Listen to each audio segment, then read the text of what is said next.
Glory to Ukraine.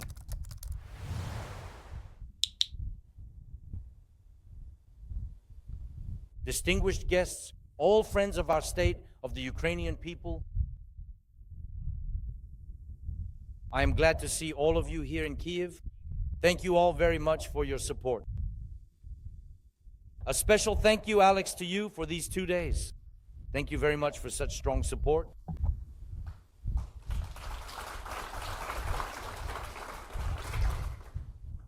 I would also like to especially thank General Kellogg right now. Indeed, we didn't know this before, but it turns out that the United States has air defense systems that are no worse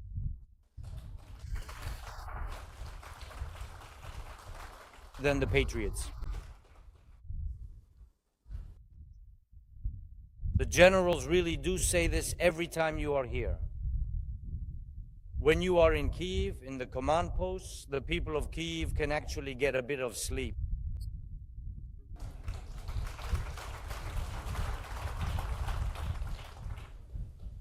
Well, we would like you to travel to all the cities of Ukraine.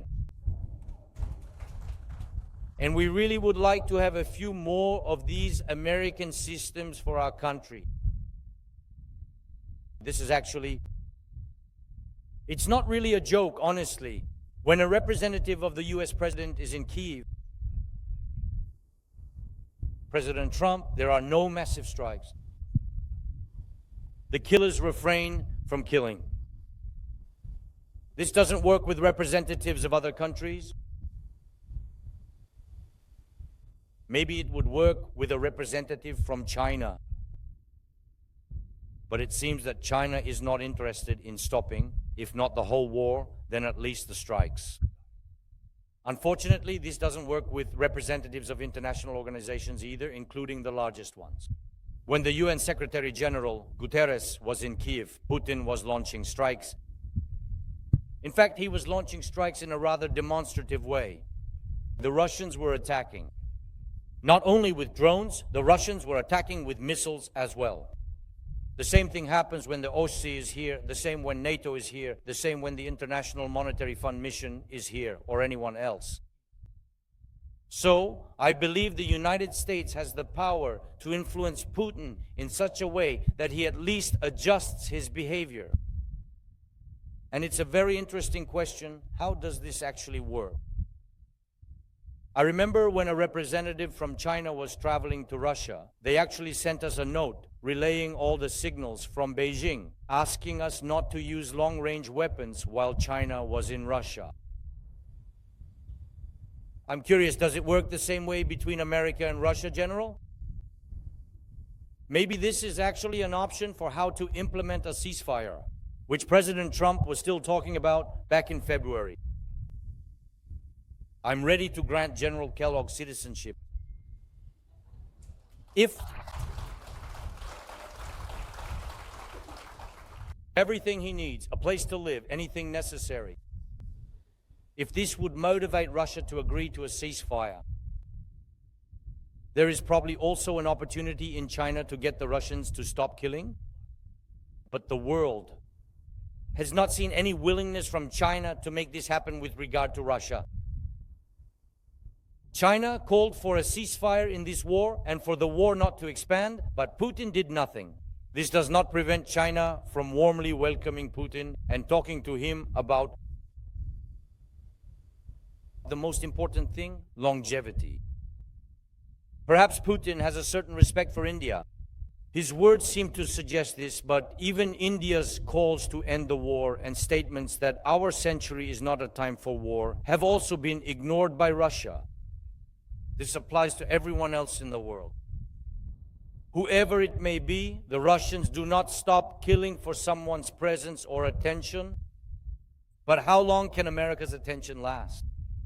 And President Trump's attention to this war and the need to end it? How long will America continue to support our defense against Russian strikes? Will the world turn a blind eye to the fact that Putin wants to keep fighting? And he does want to. I have no doubt that Putin has been searching for answers to these and similar questions, and what he has chosen: the continuation of the war, clearly shows what his answer is. Putin does not believe in Europe, in America, or in the West as a whole. That is exactly why Russia is at war. Putin believes in China, Iran, North Korea, and that's why he seeks strategic agreements. And specifically there. Putin is betting that money will undermine everyone, both the weak and the strong, by the way. He believes that money will allow him to buy forgiveness for everything. Basically, that's his plan. What he intends to do is to try to buy forgiveness and then continue the war as before. The main question is, who really is the buyer? Dear friends, in fact, every day presents all of us with such questions. They are different, sometimes unpleasant, uncomfortable, and it seems that many people in the world are not really planning to answer them. It is precisely from such questions about the details, in my opinion, that the main question is formed. How to end the war? 19 Russian drones against Poland from the territory of 2 states, from Ukraine and Belarus during Russian military exercises in Belarus, a deliberate strike. NATO countries scrambled their fighter jets.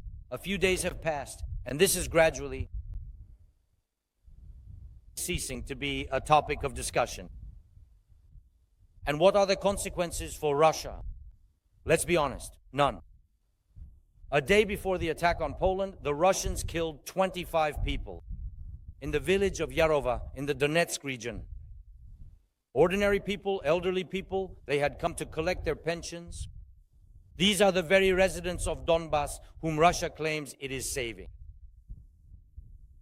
It is killing them. And this is exactly the land that Russia wants to seize, supposedly to save it. To save it from life? That's right. Russia leaves nothing in Donbass except graves and ruins. And of course, we strike back in response. The question is, what are others doing? And just over a week before Yarova, the Russian flag was flying at the film festival in Venice. On August 28th, the Russians launched a brutal strike on Kyiv. Children were killed. You remember? In total, more than 20 people were killed. And that's just here in Kyiv. But that didn't stop the Russian flag from appearing at one of the world's leading art events. Because art, supposedly, is above politics, above war. Art is for the living at festivals, not for the dead. In Ukrainian cities, in Ukrainian villages, after yet another Russian strike, how can Russians be rewarded for the war? By being warmly welcomed back into the world once again? As if nothing has happened. Strong responses are needed. Strong responses. Putin's goal is the occupation of all of Ukraine. And no matter what he tells anyone, it's absolutely clear. He has wound up his war machine so much that he simply cannot just stop it, unless he is forced to change his goals, his personal goals, change them fundamentally. Some may think that territorial exchanges or the attempt to entice Putin with the restoration of trade with America or the world, as if that could stop this war. That's not the case. The Russian war machine will only stop when it runs out of fuel. And Putin will start to bring it to a halt himself when he feels that the resources for war are running out. And that is precisely why it is so crucial to have strong responses to every question, to every challenge. Russia must believe that America, Europe, and the West as a whole will not allow Russia to wage war. This cannot be achieved by persuading Russia alone or by dialogue alone. What is needed is truly strong pressure, so that instead of aiming to occupy Ukraine or any other country, Putin's goal becomes to preserve his own economy, his own system, to keep what he has. What is he doing it all for? And that is what has existed all these years. We cannot actually replace this head currently. But we can change the main objective. We are offering our partners a way to force Russia to stop the attacks, to put an end to the aerial terror. And if, together with our partners, we are able to defend our airspace truly reliably and protect Ukraine first and foremost from strikes, as well as our neighbors like Poland and Romania from any Russian threats in the sky, then Putin will lose the purpose of his war. Only with assaults on land will Russia not achieve its goals. And at sea, they have already lost the ability to operate. It is the United States that has and can provide such systems, air defense, such quality, and most importantly, such a number of combat aircraft, so that within a multi-component defense system, primarily of the skies, we, together with our partners in Europe, can stop Russia's terror. This will definitely force Russia to end the war. All the more so, since Putin himself, by his actions, will make it clear that this should be done. This is exactly the kind of strong conclusion that should be drawn after Russian drones over Poland. Russia always tries to take advantage of any kind of shortage, especially a shortage of security. And it would be right to fill this gap with truly effective security cooperation between Americans and Europeans. It is precisely for this purpose that we are creating a new system of security guarantees based on our strong army. Thank you, warriors.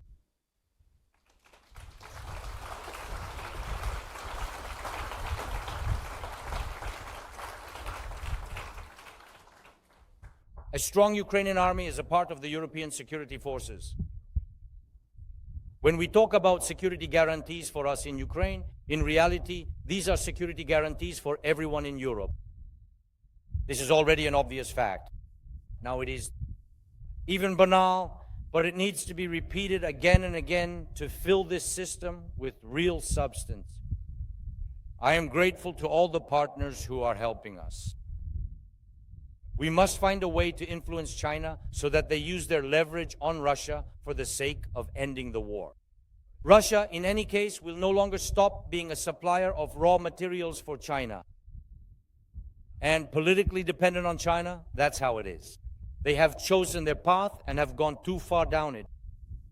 But we need to find an answer to how to motivate China to take the path without war. And this also largely depends on the strength of America and Europe, on the strength of the G7. And one of the key issues is the isolation of Russia. This is something that must absolutely be maintained. Sanctions work, among other things, toward this goal. Tariffs must also work toward this goal. Russian assets need to be confiscated, among other things, for this purpose.